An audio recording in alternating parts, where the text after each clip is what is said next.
the system. This is the pre-college education section of the System Dynamics Society, and today we have a fabulous speaker who is so well versed in system dynamics and has helped many of us in pre-college education move forward in our classrooms with system dynamics. He is a world-renowned system dynamicist. He plays the guitar beautifully and he rides motorcycles, but I don't want to spend a lot of time on all his great attributes because I want to allow him to spend his time talking to us. George Richardson, thank you for being with us. Now, there's one of the people looking in starts her name with Meltem Selan Aybelyoglu, and I'm curious what's waving and in the breeze. She's in her car. Oh, I'm well, yes. Okay, that'll explain it. All right, so let me get started and not do silly things here. So I think this is, oh yeah, there. That's and you want participation from the audience. Will you ask us at certain points or do you want us to just break in? I would be happy if you just broke in. And if I don't like you, I won't answer. No, that's not true. So, all right. And I'm going to make all your pictures small. So, all right. Now, let me just start. Somehow you move from slide to slide. There we go. An apology. I found this a terrible talk to craft. I'm telling, not teaching. I hate that. Teaching is interactive and responsive. Telling is not. Teaching may help to create learning. I was going to say telling it can't, but maybe it can. In the time we have, telling is all I can do. Please do what I say, not what I do. All right. Remember this list of things as students come to us not knowing? They are really ignorant, at least in our narrow world. So that leaves us, you know, if we're starting out, that leaves us saying we can't ask them to build models. They don't know what the heck we're talking about. They don't know what either of those two words mean. So my solution to that was to show them models, ask them to copy models, and ask them to, as they're starting to get to the place where they can write equations and so on, formulate equations, expand excellent simple models. Toward the end of this, I'll say why all that's a great idea, or you've read my paper and you know why those are great ideas. So, now, there was some discussion that wouldn't it be great if we could talk about bullying? Well, we don't have a famous introductory model about bullying. And if we don't have one, we can't show it to the students, right? So I chose the one that I have used for years. I don't recommend it in particular. In fact, I think toward the end, we can talk about models you would want to use to do what I'm about to do. So this, by way of explanation, it's a simple ecosystem of the deer population on the Kaibab Plateau, the food they eat, which is vegetation, and predators, which eat the deer. I should just so orient you, the Kaibab Plateau is a real place. It's on the north side of the Grand Canyon. And the events we're going to talk about actually happened.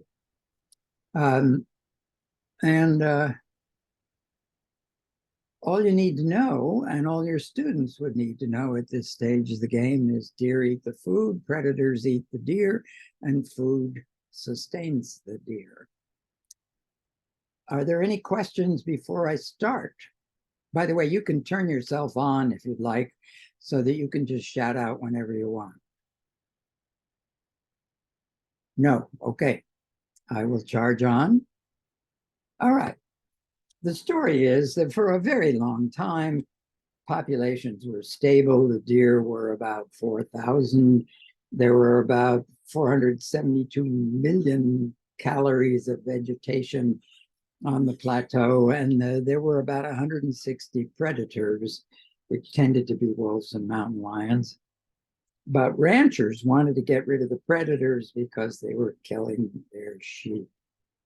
So, what does a rancher suggest? Well, let's put a bounty on the predators, make the hunters happy. And they did that starting in 1905.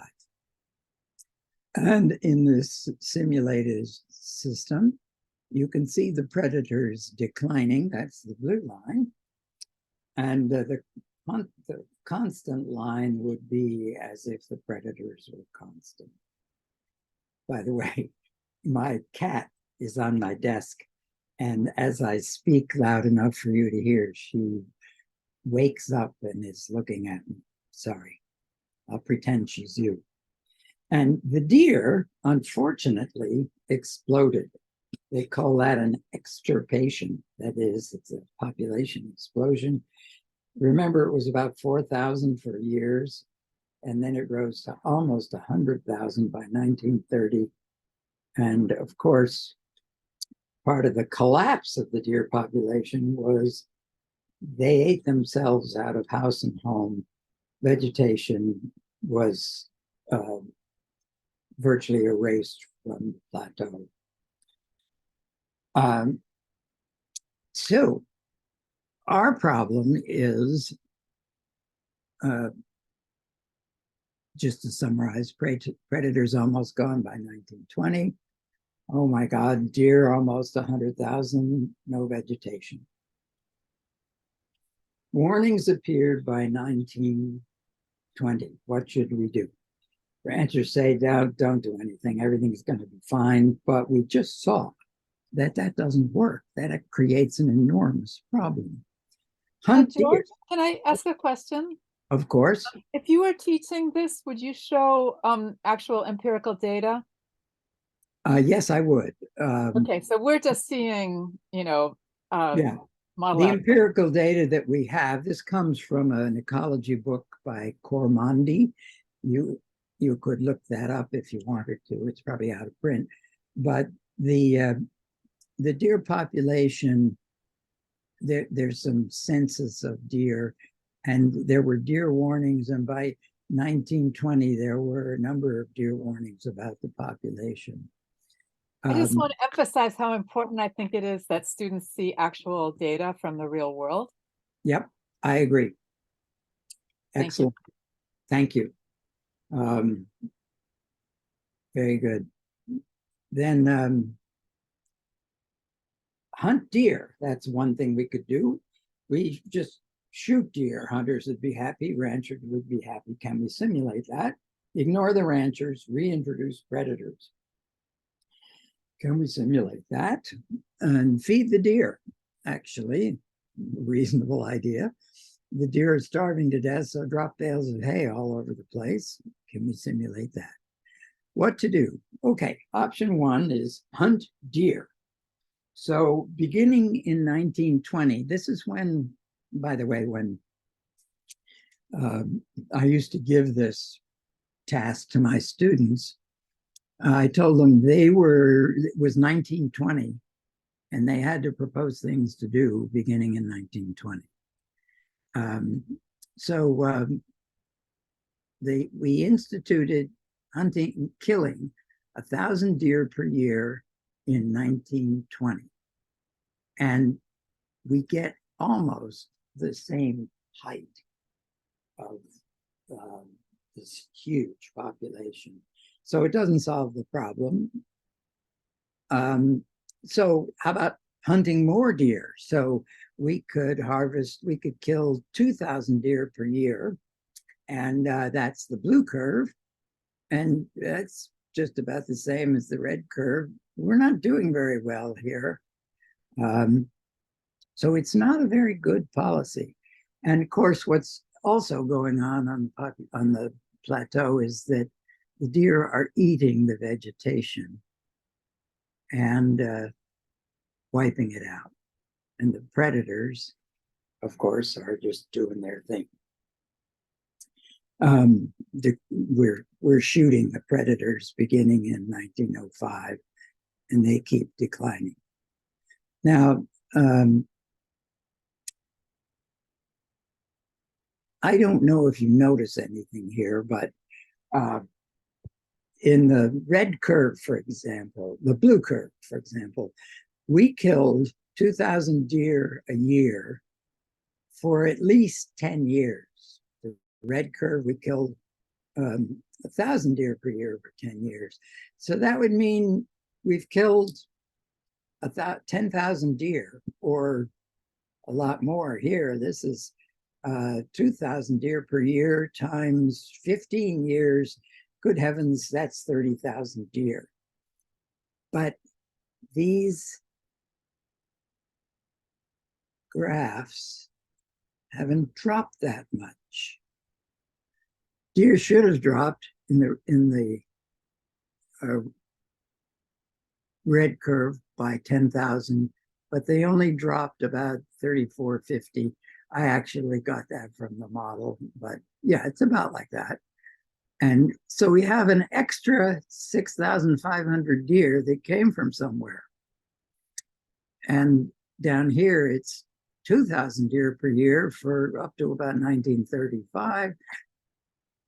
Deer should have dropped 30,000, but it didn't.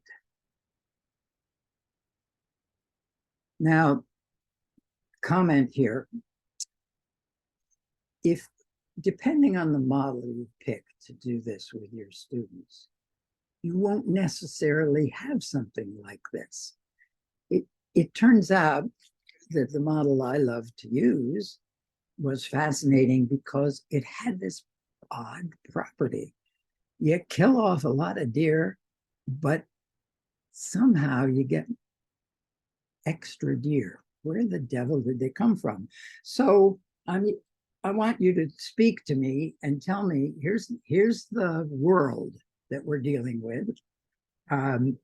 You know, you can't suggest the plague or something else like that, because that's not in the model. How come we got more deer than, I mean, we didn't get rid of as many deer as we thought. Any thoughts?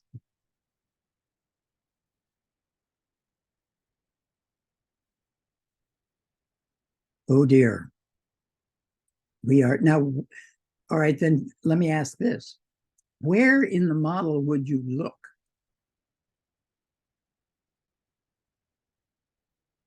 Oh, I'll jump in. Go for it. I think you'd have to look at the input into the deer population. Because Good if for you. the population's going up, then that must be higher than the Yeah. rate going up. Yeah. So hear what he said. He said, deer population is more than we thought.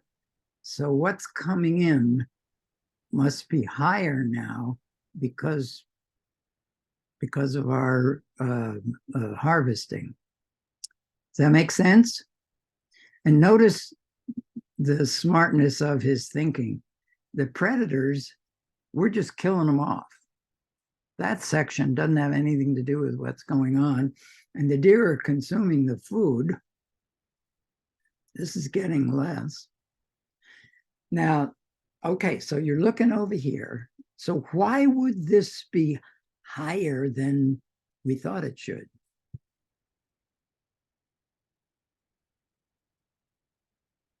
And since I'm not looking at your pictures, could the person who spoke tell me who he is? Yeah, it was Steve Roderick. Thank you, Steve. Okay. I don't want to put you on the spot, but You came up with a good idea. Anybody else, can you help him out? Why should that be bigger?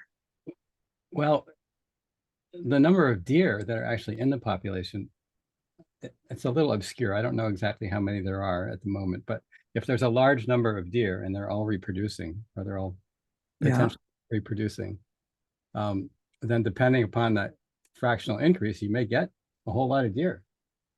And deer reproductive capacity is goes up with better nutrition. Yes, it does. But where do you see better nutrition in this model? Food per deer ratio. Yes, indeed. So you're focused on exactly the right thing. I can't get it to go. There you go. You're focusing on this loop. Because we're harvesting deer, we have slightly fewer deer in this growing deer population. That means we have slightly more food per deer. That means we have healthier deer. And so the babies survive more. So you get a boost to the deer birth rate, essentially net birth rate. So you get more deer. Good job. Now, here's a reason why I love this model and why it's wonderful if you can find a model that does this with a simple policy. What we're seeing here is one of the most powerful insights we get out of system dynamics models. It's so common, we give it a name. It's a compensating loop. This loop, by the way, I wish my pointer would stay a pointer. How do you get it to be a pointer? Never mind, I'll worry about it. We're harvesting deer. This should go down. And this loop doesn't let it go down as much as we thought it would.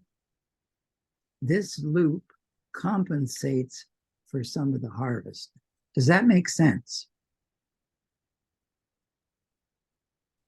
To clarify, so the difference between a compensating loop and a reinforcing loop is because it's making up for this kind of output with the deer. Well, yes.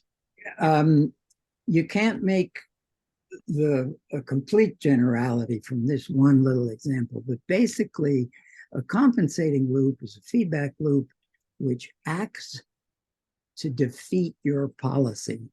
It compensates for what your policy was. It's usually a balancing loop or more than one, perhaps. So you're doing fine. And frankly, I have often said, as I'm teaching, if we could teach policymakers about compensating feedback loops and have them really get it, we wouldn't be in the messes we're in now. This is a very key idea. You may not have it in your example, but I've got it in mine, and aren't you happy? Now, great insight, but there's more. You know, I sort of sloughed over this, but the deer actually go negative in one of these right there. Look at that. Here's the 0 line, and the blue curve goes below 0. That's not possible, is it? No. So what we've actually built into a model is something that cannot actually happen. And what's wrong with our policy? Here's our deer harvest. Here's deer constant harvested per year. What's wrong with this?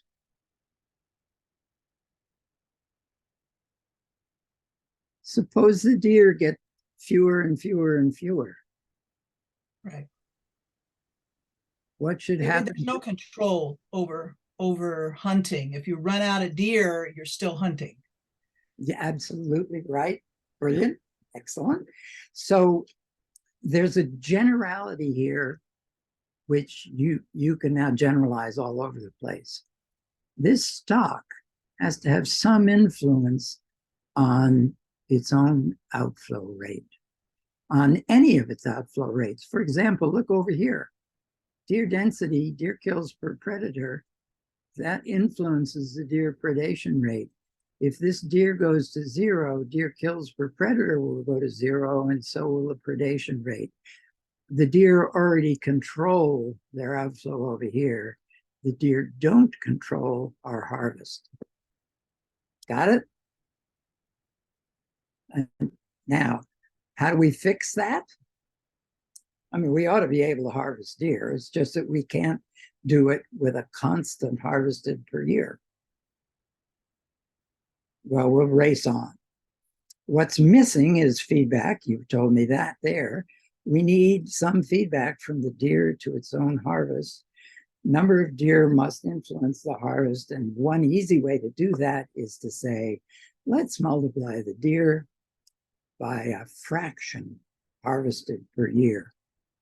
So when the deer heads towards 0, the deer harvest will head towards 0 also. And when the deer is 0, you're going to multiply this fraction times 0, so you'll get a 0 deer harvest. So that's the world's simplest way to have a stock control and outflow. You okay? Yeah, but how would you tell the people managing the national forest to do that? Because they can't make a policy that says, you know, unless they actually know what the deer population is. So how would they implement that policy is what I'm trying to say. It's easy for them to say, you know, we'll give out licenses for 1,000 deer, but they can't say we're going to give out licenses, you know, for, you know, Yes. 20% of the deer population unless they have that number. So You're absolutely right. Solution. And in fact, later on in my course, I revisited this model with my students and said, who would harvest the deer? Hunters. There's no stock of hunters here. Oh. Right? And there's no deer kills per hunter. And deer kills per hunter would go down as deer go down. Yeah. So, and then the deer kills per hunter, that the hunters have to register their deer kills with the rangers and stuff. So the rangers get feedback on the size of the health of the deer population. So why didn't I put that in? Well, you know why I didn't put that in. This is the beginnings of a set of understandings, and we're not ready to formulate deer hunters and deer kills per hunter and so on. It turns out if you do that, you can build a very realistic model that contains how the regulators get information that tells them how to regulate. And they would regulate by the number of deer licenses provided. You've done really well. Who am I talking to? I mean, Kim Castens, who raised the question about how would the rangers implement this policy. yes, right. And what's your name again? Sorry. Kim Castens. Yes, that's what I thought. Okay. So you're being very smart, and you might find students in your class with the model you have picked going beyond the model you've got. And you've got to be ready to help them see that we're walking before we run. And that's all I'm saying here. You would have fallen apart if I had, heck, I would have fallen apart. My students would have fallen apart if I had hunters and the number of licenses per deer coming out of the number of deer kills registered and so on. But that's how you do it. You build into the model the actual implementation. So I have a model called KaiBob implementation. If we have time, I'll show it to you. You okay? You're all Yes. supposed to Yes. say yes. Yes, Yes, George. I said yes, but I was, I know. so thank You're you so doing- much, George. Okay, it was a great question, great comment. All right, so then I tested the deer harvest fractions the way I did the constant deer harvest. I said if you get 0% hunt 0% of the deer, that's the base run. Then if you hunt 5%, you get this peak. If you hunt 10%, you get that peak. Actually, if you right from the start here, if you hunt 20%, you prevent the deer explosion.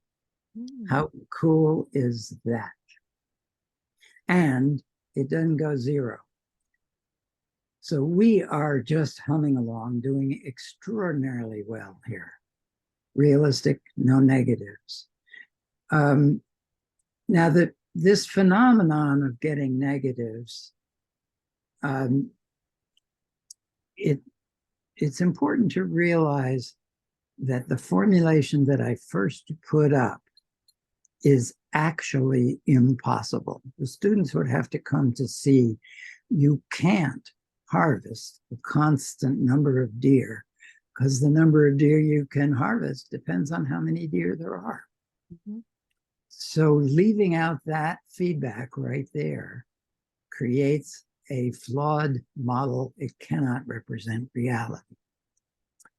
So it's nice for students to realize they can create models that have nothing to do, that actually contradict reality. And what we're striving for is models that agree with as much reality as we can get. So, George, can I interrupt you for a minute? please, yes. I That- think one of the other thing that's important, especially for the Stella software, is to make sure the stocks allow negative numbers, because otherwise you won't see that problem. And often Stella comes with the default of protecting the stock from allowing negative numbers, and that's a huge mistake. And that's the first thing I usually tell whoever I teach, is that they must allow the stock to have negative numbers. Otherwise, there could be problems in the model that they will not catch. Yeah, I have a history story. Shortly before Barry died, I got fed up with the zeros, no negative stocks. And so I begged to come up to Hanover and try to persuade him to get rid of that assumption. He didn't want to get rid of it at all. So I went up there armed with a dissertation about the theory building about the decline of herbivores and carnivores in North America with the arrival of humans. And the person who built that model, a PhD, used Stella without taking off that negative constraint or whatever. And she had deer populate or whatever, carnivore populations plummeting straight down to zero and crashing into the zero line. And of course, extending beyond the zero line, but you didn't see it.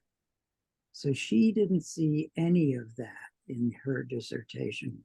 Consequently, her dissertation was in this sense junk. And I had to tell her so. I was on her committee.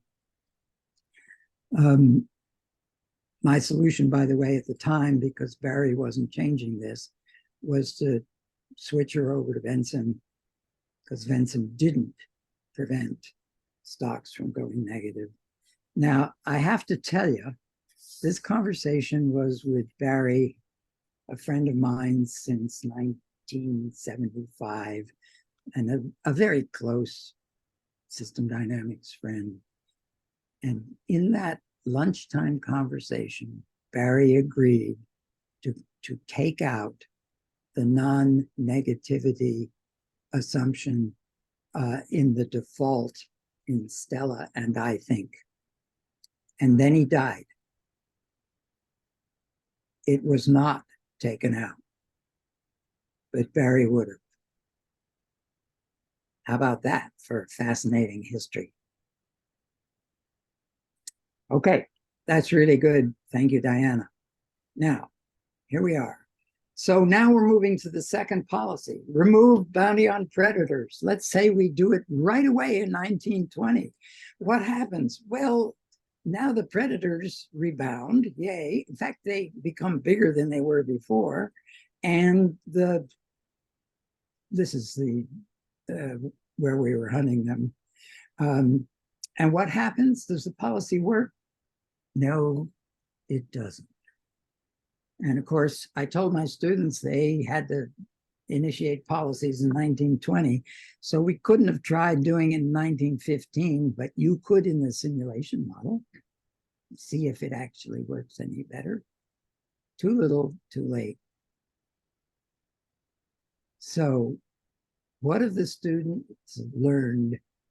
By the way, this is roughly where I would have stopped with my students and where you could have stopped with, you can stop with yours anytime. Students learn we can model a real problem. We see what a good model looks like. Now, in order to get them to see it, you'd probably have to point it out. Every loop has a stock. Look at that. There's a loop, stock in that loop, stock in that loop, stock in this loop, stock in that. Every loop has a stock. You'd be surprised how many people build system dynamics models thinking that you don't need a stock in every loop. We see structure influences behavior. I wanted that to be a short sentence. What we're seeing is the endogenous point of view that is the real contribution of system dynamics to management science. We get the behavior out of this model in response to policies endogenously. And it's not because God intervenes or fate or illness or whatever. It's that the structure of the model responds to the changes to try to reassert things the way they were, like this loop here that compensated. That's an endogenous response to the deer harvest. That's one of the most important things we can give to people. We learned that a stock can go negative unless it controls its own outflow. And we can simulate policies. We've just done two kinds. Hunt deer, reintroduce predators. We haven't done dropping bales of hay. And if you get your kids to realize, and you do it this way yourself with them, we learn to simulate many times. You'd be surprised at the number of papers Diana and I'm assuming Diana, but I know for myself, have to review for publication who show a model and show one simulation and stop. No, you never can do that. You have to simulate many times, first to uncover the mistakes we had in this model, and secondly, to look at the range of behaviors you can be getting. Great. And we learned about compensating feedback, one of George's favorite concepts in our field. How can you do this? Well, you, how am I doing on time, by the way? You have 25 minutes. Excellent, great. So how do you do this? You pick a model you're certain is well structured and kids will like. Now, I told that in the previous talk I gave, I had this little model, alcohol, that comes from Erling Moxnes, who has retired from the University of Bergen. This is drinking beer, alcohol, which is important to high school kids. And what they learn, of course, is that alcohol in the tummy becomes alcohol eventually in the bloodstream. And that's what makes you feel buzzed. So the more of that, the closer to being to the buzz you want. And that's catching up. And so you imbibe more until this deficit goes to zero. Unfortunately, the deficit here goes to zero, and this is too high. So this is a wonderful model to play with high school kids. When I was talking with Anne Levine about her wonderful book called Model Mysteries, I'll get to that more in a second. She asked me for examples of very tiny models that would be fun for kids to deal with. So I built this little model about habits, and it's actually two simples. If you know what a smooth is, that's what these are. It has the wonderful behavior that if you have a deeply ingrained habit, it takes quite a while before it influences behavior. You can change the habit a lot, getting rid of it, and the deeply ingrained habit doesn't move at all. So when your efforts weaken, the habit comes back, just like reality. Now, more sources, creative learning exchange, the great source, especially models, that should be model mysteries, and a wonderful book about global warming by Alan Tukotsky, who I think is in this group listening to all of this. Now what? A call to action. And you would do this, do what I did, but you're not going to do it in PowerPoint. You're going to have the model up in Stella, presumably. Every single thing you talk about, you simulate as it appears. You do it live, and the students get to propose thoughts here. Now, I want to be really nasty at this point. Pick a model you're certain is well structured. That's really very important. Don't pick the most recent model that you have just built, that you haven't had time to really work through and make sure that it does all the whiz bang you want it to do. Ideally, pick a model that's, let's say, well known, but small enough for the kids to get their heads around, and small enough, and frankly, I don't really care if the kids will like it.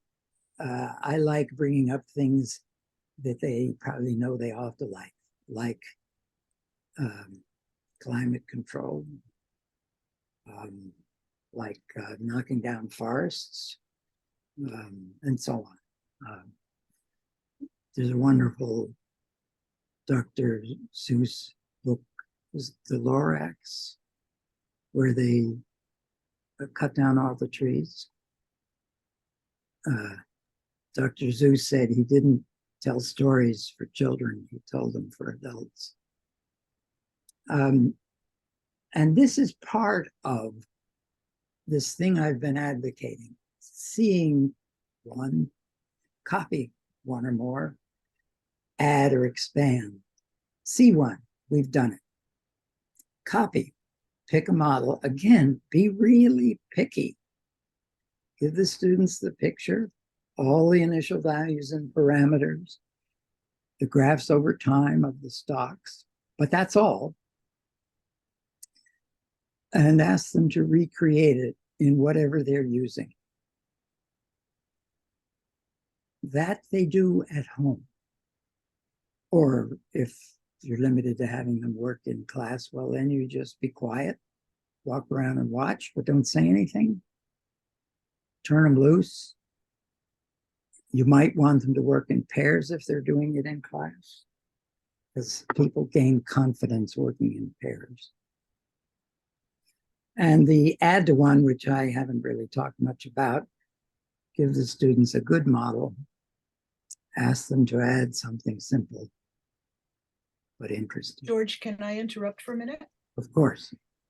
On your copy one, I was just thinking if you gave them two graphs and the first one was just the model as it stands, and the second one was where you had altered a parameter in the model, then you could have the students think about how the second graph was produced, where in their model might produce this altered behavior. That might have them analyze the model a little bit. If it's a simple enough model, that could be something that could build on just copying a model as maybe a second stage or something. This is a great idea, but you've put the word just copy one. I was dealing with graduate students, and I had them copying from Dynamo to Vensim because the only models we had in those days when I started were Dynamo models. And then once I didn't need Dynamo anymore and I could just use Stella and so on, I got rid of this copying exercise. And the students rebelled and they said they learned so much just copying a model. And here's what they learned. You see, they've got all the initial values, the parameters, graphs over time, and they have the picture, and they have to create the equations. Now, of course, it has to be a kinds of equations that they would have seen before. If they've never seen a graphical function, well, you can't give a model that has a graphical function. But they've seen all the kinds of equations that are in the model, they'll screw it up. It turns out nobody can copy a model flawlessly on the first pass. So then they're faced with a model that has all the right stuff, and it's not behaving like the graphs over time that they've got. It can take them hours to find out what's wrong. So I love the idea, but I wouldn't do it at that point. I'd do it when they come back into class. And we'd say, okay, how could you, change something? I don't know. Invent what you're talking about, Diana, but maybe do it in class. Then it just turns out copying a model is harder than we think. And I'll show you a slide here in a second. Maybe it's, oh yes, here it is. This is why I urge doing this. You're focusing on an existing, well-formulated piece of model structure. That means that you can have a model that does great things from its own structure right at the start. We don't have to wait to teach them something about an endogenous point of view. It's in the first model they see. That's big because, again, this is one of our enormous contributions to management science and, frankly, policy thinking. And if you can get it in the first class, think how far you've gotten already. Attention, the kids see attention to details of formulation and equation writing before modeling skills. So they've got the model picture, they got the behavior, they got the parameters. And all they have to do is stick them together. And that means they're looking at what those formulations should look like Should it be this constant times that stock? Should it be the stock divided by this constant? And so on. So they're looking at details of formulation before they know how to formulate almost anything. And then they're focusing on finding errors and making the model work before they've got modeling skills. I think there's one more. Students grow in confidence in their abilities.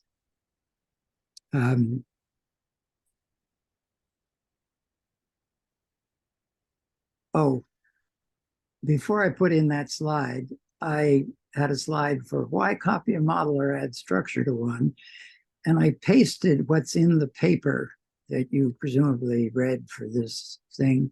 There's a whole bit about copying models and a whole bit about adding structure that talks about why you'd want to do that. But of course, you don't want to put that in a PowerPoint. So I was not even going to show it, but instead I was going to show you this. And I did show you that. So that's it. Okay, talk to me. Things I would be interested in are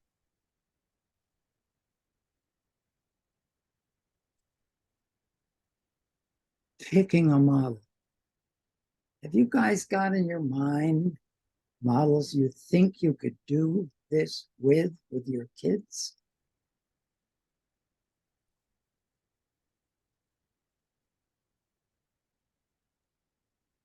Oh, let me ask even an earlier question. I've been assuming that you get kids who don't know much or if anything about modeling. If you're teaching a class in which kids already know about modeling, you can skip seeing a model, copying a model. Adding structure is great no matter what. But you could skip the first two. But let's say you needed them. What would you pick? Can I ask a slightly different question, but I can bring it around to your question? Sure. So my question is, what criteria do you give students to decide whether or not the model is a good representation of the real world? You've given us one criterion, which is to say that if the number of deer went below 0, that's impossible in the real world, and so therefore that's flawed. But more generally, you've got this model and it's running now, but what process do people use to compare the behavior of the model with the behavior of the actual deer population or the actual real world? People refer to that as, erroneously, by the way, as validating a model. Kids aren't ready, people aren't ready for that at the beginning. And in fact, they're not ready for that until they've seen a bunch of models go by. But it will begin to grow on them that these are their creations and they want to grow in confidence that they actually represent something realistic. That's when you start opening up this question about can we trust the model? That's actually what validation really means. Do we have confidence? Is our confidence growing in the model? I've written a paper just for the last conference called Building Confidence in Exploratory Models. Exploratory models are models that are not based heavily on known parameters or known data. How can you build confidence in them? That paper is all about that. And Kim, I would urge that you start there, and it's going to answer some of your questions, and then we could come back around. Let me warp my question around to an answer of the question that you asked, which is, how should you choose a model? And I would say that a criterion for choosing a model would be, is there data with which students can compare the model? So in other words, you know, were there actually an interval of time during which hunting was allowed, or was there an interval of time during which the bounty was removed? So in other words, from the beginning, at the time you choose the model, in addition to being a well-structured model, find a model that can be tested against actual data from the real world. And that should be a criterion from the beginning. What level of students do you teach? Well, I'm retired, but I used to teach undergraduate earth and environmental science students. Okay, at that level, you're probably absolutely right. But I'd argue when the kids first walk into your class, they don't know you and they don't know models and they don't know anything. They don't know the endogenous point of view. They don't know compensating feedback. They don't know the rich things that we can help them see. And you're going to want them to see that before you raise the question of, does this model conform to data? But these kids, so as I said, I'm not teaching anymore, but when I was teaching, the kids knew a lot about data. And so it would be a very early question from them to say, well, does this match the data? So we can't push off this question for weeks or months or semesters if the students come already deeply steeped in real world data. Okay, if it's a thing you just can't avoid, then include it. I would say if you can avoid it, do. I'm philosophically really opposed to that, because I think we are trying to teach people to understand the world better. And so insisting that they make the connection between the model and the world seems like something we should be emphasizing from day one. Yeah, I can't disagree with that. There's just no way I can. But I'm a teacher. You're a teacher. I used to, I was a graduate student at Stanford working for School Mathematics Study Group. This was in the late 1960s. And there was a wonderful fellow there who was head of math department at Williams College. And he had a saying, before you split hairs, you have to grow some. And I believe that deeply. I will put off the most important questions until my kids are ready for them. Uh-huh. And I think when I do that, I'm being the best teacher I can be. By the way, I have characterized, I evolved this sequence of teaching that's in those 3 notes over 35 years. This is the kindest way I know to help people grow in their modeling capabilities. It's designed so that each assignment that comes along, you're ready to deal with. You already know about graphical functions, so the next one asks you to deal with graphical functions at the same time you're trying to address policies of urban growth. You've already captured something of the endogenous point of view, so they're ready with that stuff. When kids walk into your room, they don't know what the hell you mean by endogenous or exogenous. And the rest of the world, Diana, you can finish this sentence. The rest of the world thinks how? Exogenously. Exogenously, you bet. That's, you would talk to people trying to control crime in the city or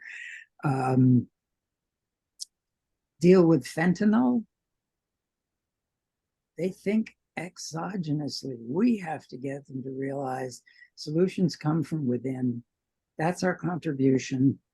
Don't let data get in the way. Did I say that? No, you clearly didn't say that.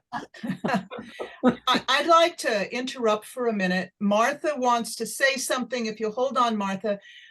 I think that we only have 5 minutes, but if George is willing to, I would like to extend the question and answer period for as long as as long as he still wants to, and as long as there are questions, I would like to extend this, knowing that some people have to leave after an hour. So please, George, if that's okay with you, I don't want people to feel like they can't get their question within the next 5 minutes, and so they'll be out of luck. Is that okay? Can we extend it? It's certainly okay with me. Let's take comments or questions from people who have to leave.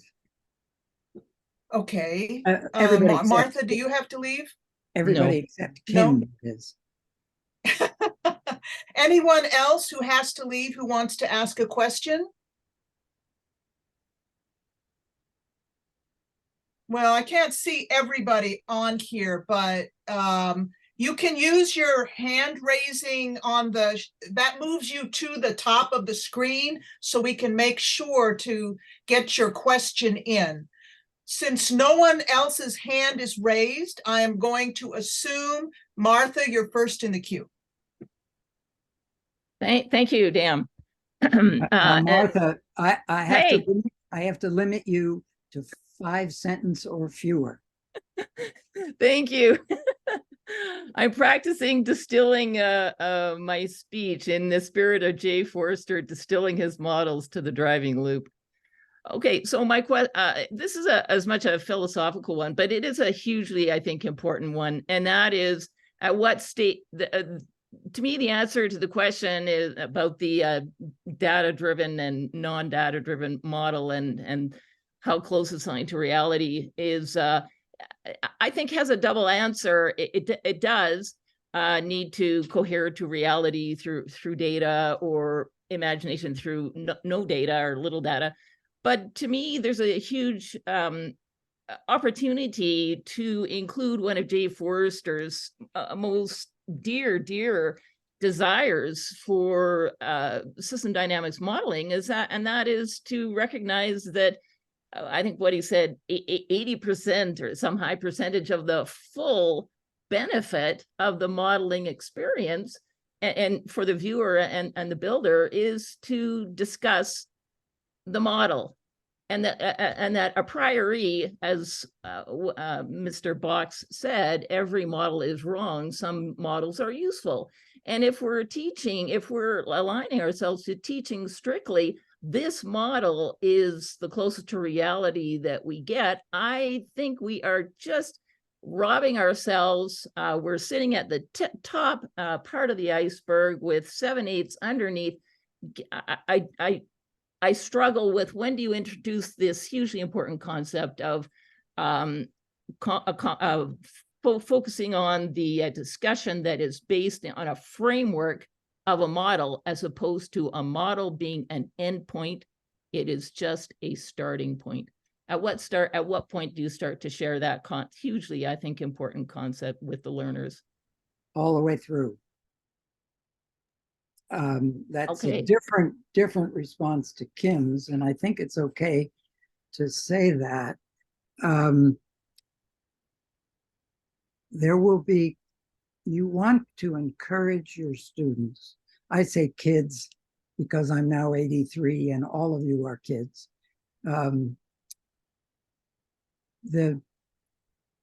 You want the people in your classroom to feel that they can ask what they might think is an outrageous question.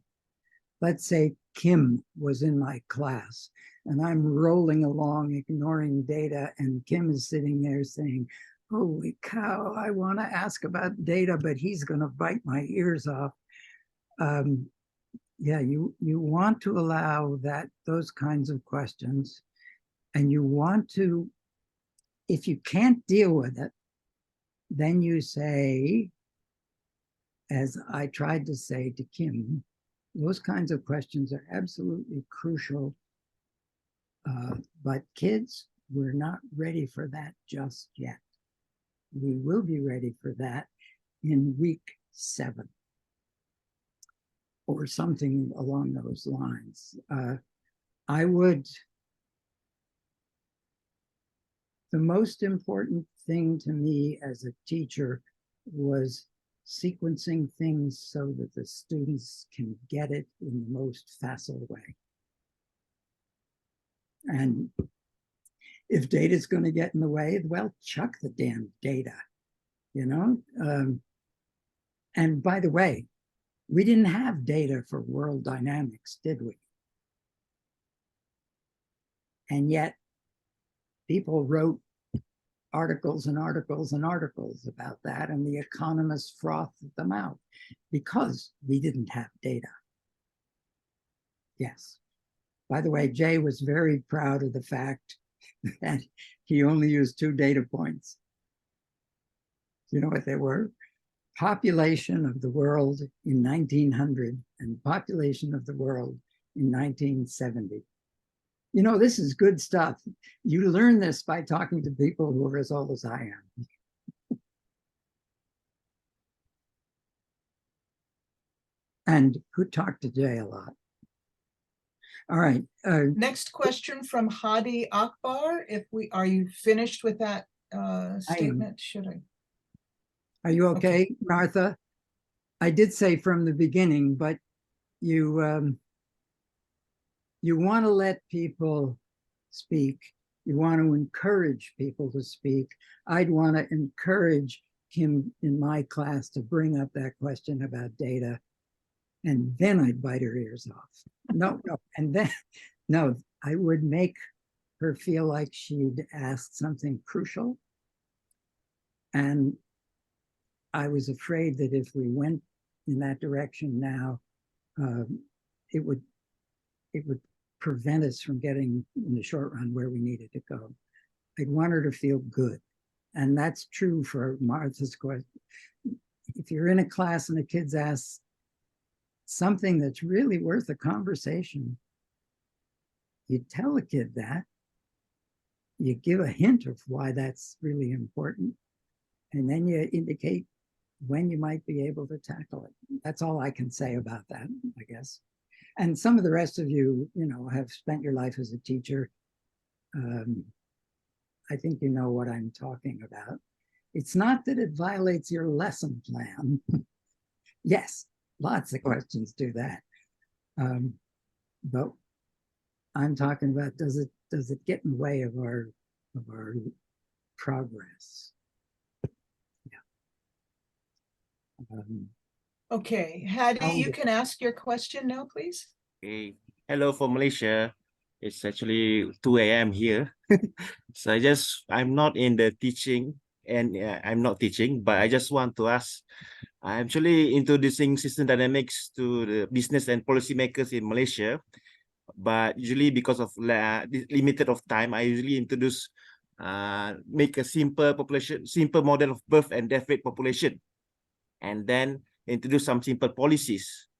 So most of the time the presentation failed because it's become too complex. I just want to ask, is there any other tips when introducing to this business or policymakers that doesn't know about system dynamics and limited time? Because right now the way the lecture right now is actually about 1 semester, right? So I just want to know, is there any tips for presentation in a short time? Dealing with adults is quite different from dealing with younger people. They've already invested themselves in careers, perhaps, or areas of study. They've already formed lots of thoughts about what's true and what's not true. And they already know how to think. And I've made this mistake. If we walk into that group and we say, hi, I'm going to teach you how to think better. I'm going to teach you how to think in loops, and your life will be changed. Oh my God, that's the worst thing you can do. Okay. So the alternative is to say, in your case, you pick an area that you can build a really simple model for. Population is interesting, potentially very interesting. And you build a little model, you know, people, births, flow in, deaths, people flow out, births are some fraction times population. If they're, Kim, if they're worried about data, you say, okay, half the population are women. Women have this number of years of viability to build. Never mind, don't go that deeply, just say it's a constant, okay? And then the death side is deaths divided by average lifespan. And as population rises above, let's say, the carrying capacity, deaths begin to increase, lifespan begins to decrease. Just build that tiny little model and then derive the phenomenal insight that actually Parson Malthus had in 1770. If you reduce the birth rate, no, if you don't reduce the birth rate, you get an S-shaped growth and a relatively low saturation level of the population. If you do reduce the birth rate, it grows, you can sustain a higher population. And most people don't know that. That's essentially, Malthus said policies to hold population constant are either slowing our birth rate or allowing plague, pestilence, famine, and death to kill us off. And you can get that out of one stock model with 4 variables and a couple constants. Now, there may be something better. Perhaps there's an urban problem of interest. I have for years used the 23 equation urban model that appears in Introduction to Urban Dynamics because it is so rich, so counterintuitive, full of compensating loops. It's great stuff. Am I answering the question? I think I'm babbling. Yeah, you answered the question. I got some new insights from that.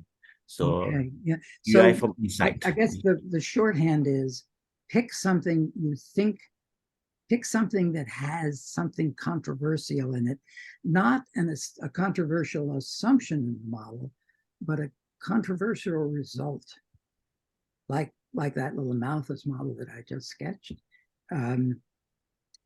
Everything in it looks perfectly reasonable. And it says the only way we're going to get out of this mess is to lower our birth rate. Now, for a lot of people, that's a terrible idea.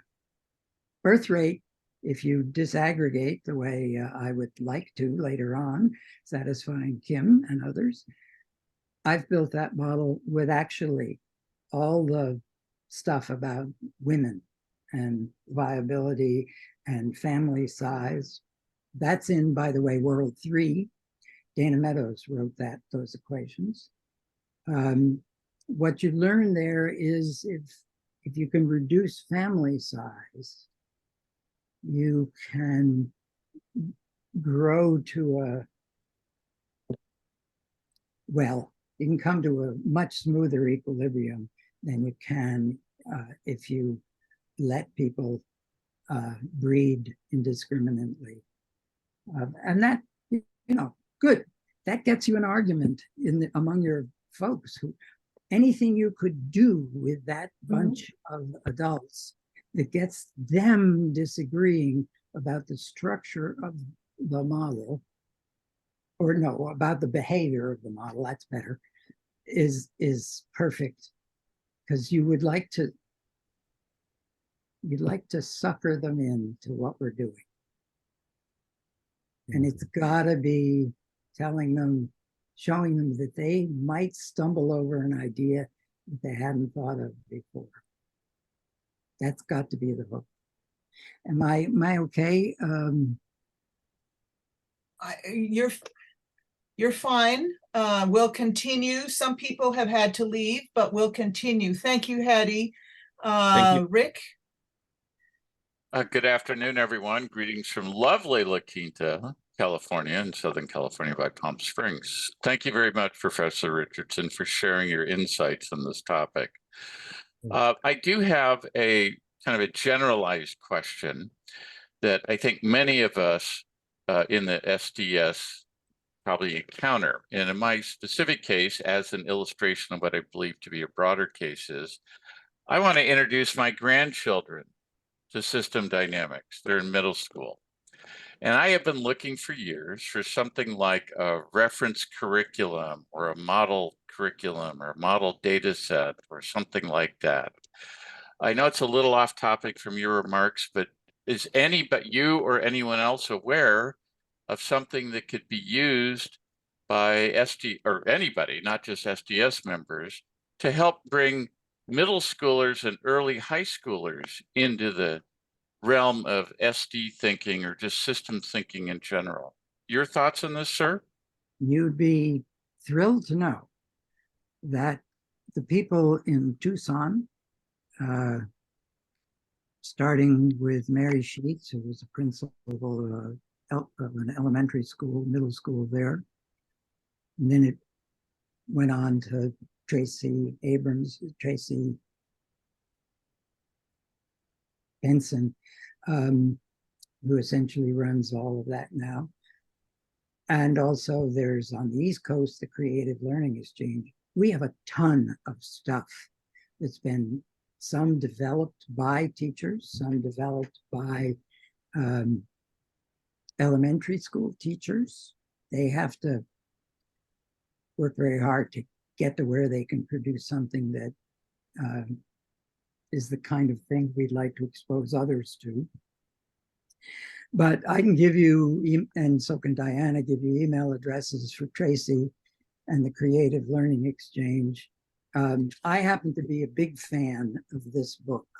Ah, lovely. Would you show it up again, please? Model Mysteries. Okay. Okay. You can get this from the Creative Learning Exchange. This is Anne Levine at her absolute best. She does things like, well, first I should say that the little models she built, they are small. They're ones everybody should see. So they're just terrific introductions to trying to think. One of them happens to be about something like spreading a rumor. Oh, brilliant. Or a disease. And lots of stuff like make up your own.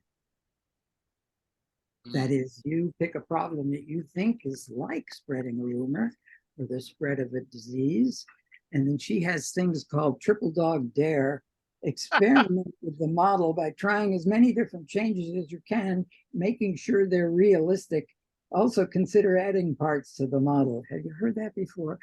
To create different results. Is there any way to prevent the population from crashing? This is great pedagogy. It is, look at that. Here's my habit model. Well, how about that? And then we got households with and without the internet, and so on. This is probably the first book you ought to get. It's the most, things are developed most completely in this. Well, I know my grandkids will react to the word zombies in the title. So thank you very much, Professor Richardson. That's brilliant. Now, I also want to mention Alan's wonderful, now what, the call to action about global warming. This is a complex subject.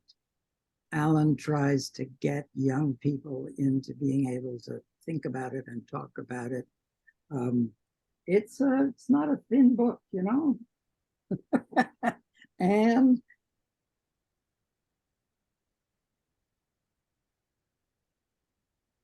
I can have do it. a suggestion for Ron. Steve It's Roderick Rick. is It's here. Rick. I want Sorry, to be Rick. L. Ron Hubbard only in terms of his money, Oh, I'm but so thank you. sorry, Rick. For Rick, there was a guy here earlier called Steve Roderick, who's from Concord Consortium, and they have a product called Sage Modeler, which is specifically for making models for relatively elementary, middle school aged kids. And they also Sage Modeler is tied into their CODAP product, which is a data exploration tool. So it does actually get at this issue of having students think about both data and models. All right, that's enough out of you, Kim. Okay, I will be quiet. So Kim, thank you. I just saw your note in the chat It's in and the I've chat. copied it. That's important. And the more of these linkages we can get, the better. Not thinking of Steve's stuff, because I don't really know much about it, but there have been people on the fringes of system dynamics who do things that you might think of as fringe worthy. That is, they don't get to talk about endogeneity. They get they build incomplete models, very poorly attached to reality, data or structure. And we have to be careful about presenting anything to our students that we don't think is great stuff. I used to have a principle in my own work that I would never leave a model at the end of a class. By the way, at the university, I had 3 hours to do this. Never leave that class with a poor model. That is, whatever I left them was okay, was good. They could put it in their notebook and look back at it 5 years later. I still think that's a really valuable idea. David Wheat is an enormously experienced teacher of all of this. David, do you have anything you want to add to any of these things I've been saying? Thank you for the opportunity, George. I really don't. I had a lecture of my own this morning, and so I'm on the coasting side of this discussion, and I appreciate all the comments and what you've said, and for Diana organizing these. Yeah, thank you. Okay, and actually, Kim, you now. Oh, Diana, you want to talk about the shape of change? I do, just for a minute. And I shouldn't really, because Alan is here. But one of my absolute favorite books is The Shape of Change. It was written by a middle school math and a middle school science teacher. And the beauty of this book is that they have some physical activities to start the topic that's going to be modeled. And that gives the child a chance to develop a mental idea of what's going on in the system. And I think it's incredibly valuable. The other thing that is especially good, and you can get this at the Creative Learning Exchange. The other thing is they have listed some very insightful sequence of questions to ask the students, which I think is a little hard for beginning teachers or beginning people who are trying to figure out how to communicate with students that age. There are so many great things in this book that I think this is another one you should look at. Secondly, Meltem, who is here, is a middle school administrator who has fostered in her school the development of teachers and the support of teachers to use systems thinking and system dynamics in her school. And I think she has a lot of insights. And I don't know if Senna is still here or not. She was a middle school science teacher in the school where Meltem was an administrator, and they could offer you some insights into what they did to get things off the ground. So I think we have resources. They have been doing some great things in Turkey. with 5-year-olds to 14-year-olds, that it's just incredible. And so there are a lot of resources and people you can talk to. So this is not an empty basket. There are lots of people who can be useful for you in this. If you want emails or something, just let us know. Melton, is that a peacock behind you?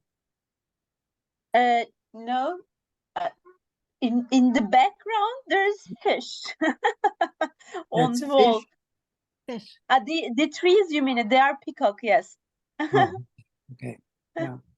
Yeah. I want to be sure that I have said a negative thing.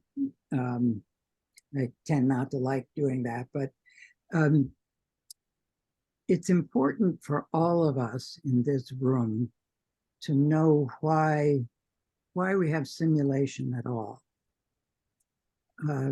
If we could do the work we do without it, unquestionably we would.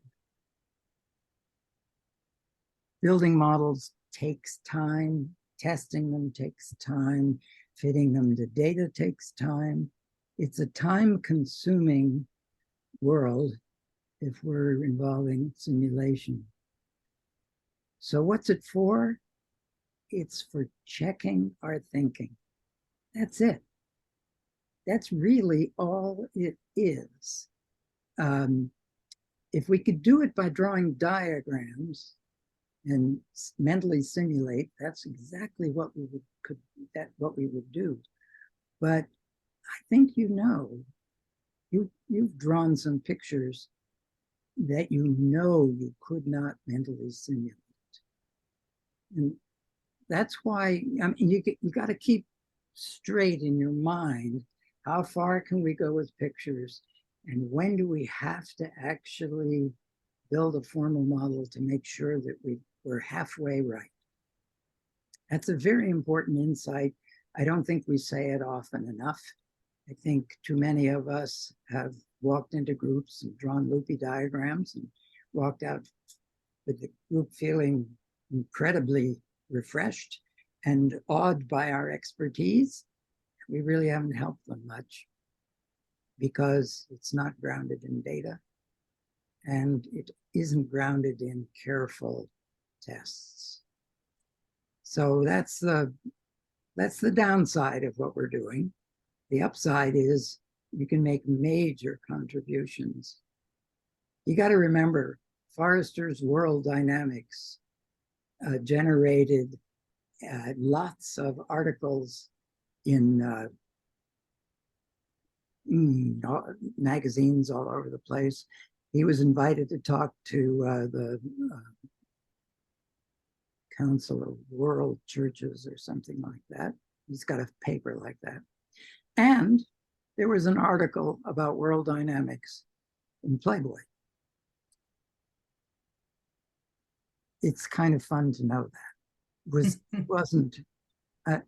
We used to joke it was because we thought that the author didn't know what Jay was talking about when he said models, but that is not true. It was actually a good piece. It was back when what's his face tried to put thought into Playboy. We can reach. Do we have any other questions or comments from the audience? Alan, you're still sitting there with your thing turned off. Do you have anything else? Yeah, hi George and everyone. Well, thank you for your kind words. I always learn a lot listening to you, and I like what you said about ending your class with a good model, or at least some questions that students go away thinking about. And what you said is true. I do look at notes I have from times we spent together that are now probably 30 years ago, and they're still helpful. That's saying something. I had some pretty bad ideas 30 years ago. But yeah, thank you for that. Diana, I guess it's yours. So if there are no more questions, I think we should probably call this to an end. Thank you, George, for always sharing your wisdom with us. You have been in our court for a lot of your professional life when few people thought they should even be talking to us. But Jay thought we were the future, and we are, because we deal with young people. And it's amazing what young people can do with this particular approach, which is the reason I'm still trying to move it forward. We hope that you will be coming back and giving us some more webinars. And if you have any questions, please contact us.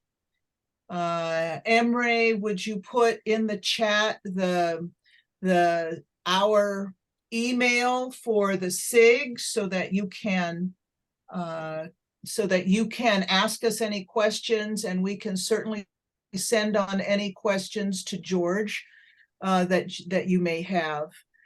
Thank you all for being here. It's wonderful to see all the people that came to this particular presentation, and I hope we will see you again soon. Thank you again, George. Yes, what? Thank you. If I could say one more thing before you close us down, two more things actually, about the potential for very young kids. I was at a K6 conference of system dynamics, systems thinking, and a second grade, or maybe I think it was a second grade teacher, was talking about an exercise she'd given her students. She held up a picture of a pair of horses and some foals, and got the kids to tell stories about the pair of horses making love on the farm. I don't know how they do that with kids. And then having babies. And she asked the kids to create similar loops.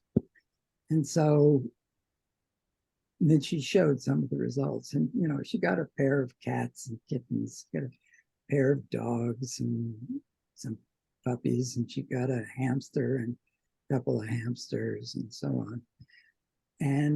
But then there was one kid who had a diagram that had a Nike shoe with the swoosh on it at the top. And at the bottom, he had a dollar bill. And it was connected as a reinforcing loop. And she said, well, Johnny, what do you mean by that?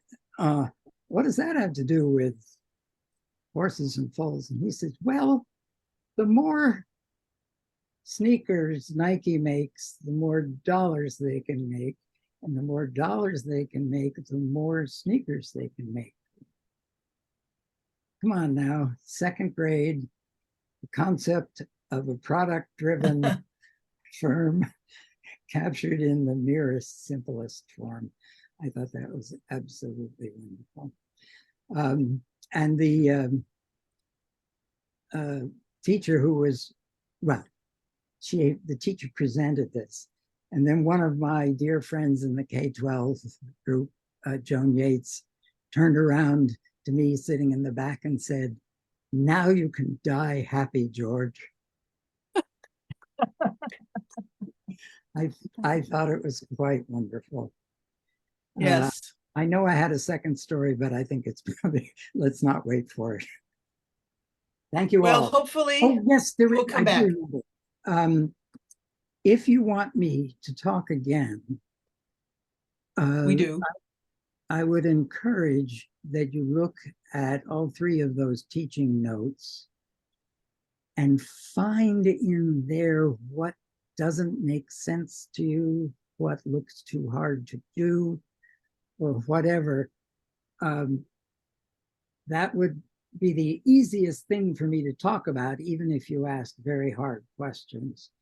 But that may not be what you're interested in, so ask what you want.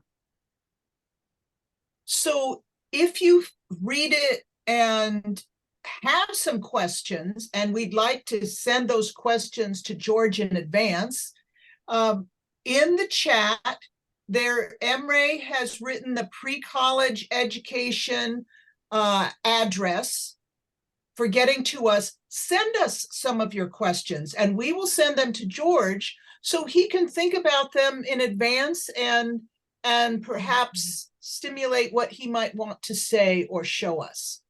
So we're hoping for 2 more webinars. We haven't gotten a commitment from George yet, so trying to twist his arm. But he loves to work with us and we love to listen to his advice.